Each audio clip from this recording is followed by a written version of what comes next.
Hello, मैं रुनु देवी, assistant professor Hindi विभाग दौरंग कॉलेज तेजपुर। हम आज चर्चा करने जा रहे हैं नागार्जुन की कविता अकाल और उसके बाद। यह कविता CBCS के पाठ्यक्रम के अंतर्गत 3rd सेमेस्टर के पेपर नंबर 3016 के, जिसका शीर्षक है छायावादोत्तर हिंदी कविता, के प्रथम इकाई में अंतर्भुक्त है।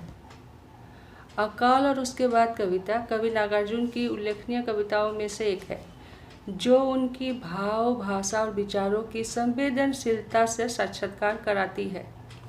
यह कविता आकार में अत्यंत छोटी है, पर भाव की अथाह गहराई को लिए हुए है, जिसमें वे सुख दुख को भोगते सहते मनुष्यों के साथ साथ इतर प्राणियों के क्रियाकलापों की ओर भी संकेत किया है।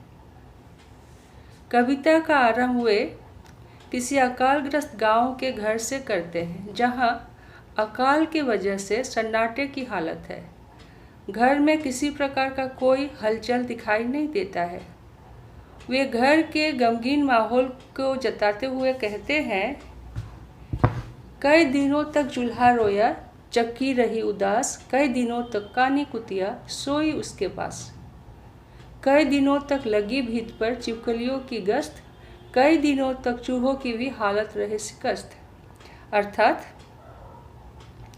अकाल के समय घर में अन्न का एक दाना भी नहीं है, इसीलिए भोजन बनाने के लिए कोई प्रक्रिया भी शुरू नहीं हुई। सो चूल्हा को नहीं जलाया गया और ना ही चक्की से कोई पिसाई हुई है, इसलिए घर में सन्नाटे की हालत है। और इस परिस्थिति को जताते हुए कवि ने सांकेतिक भाषा में चूल्हा रोया, चक्की रही उदास इत्यादि शब्दों का प्रयोग किया है। साथ ही अभाव की यह परिस्थिति घर में रहने वाले दूसरे प्राणियों को भी कैसे प्रभावित करती है, उसको जताते हुए भी उन्होंने कहा है, भीत पर छिपकलियों की रही गश्त, कई दिनों तक चूहों की भी हालत रही शिकस्त।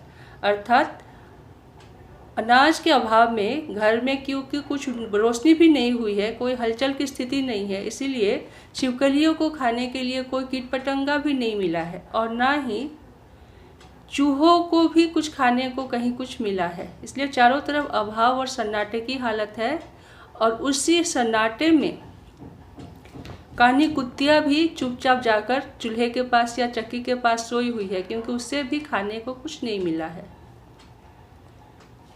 दूसरी ओर वे अकाल और उसके बाद कविता में, अभी यहाँ पर उन्होंने अकाल के बारे में बात कही, तो दूसरी ओर वो फिर उसके बाद की बात करते हैं, जहाँ पर अन्न का आगमन हुआ है, चारों तरफ हलचल खुशी की स्थिति है, जहाँ पर वो कहते हैं, दाने आए घर के अंदर कई दिनों के बाद, धुआं उठा आंगन से ऊपर कई दिनों के बाद, चमक उठी घर की आंखें कई दिनों के बाद, कौवे ने खुजलाई आंखें कई दिनों के बाद।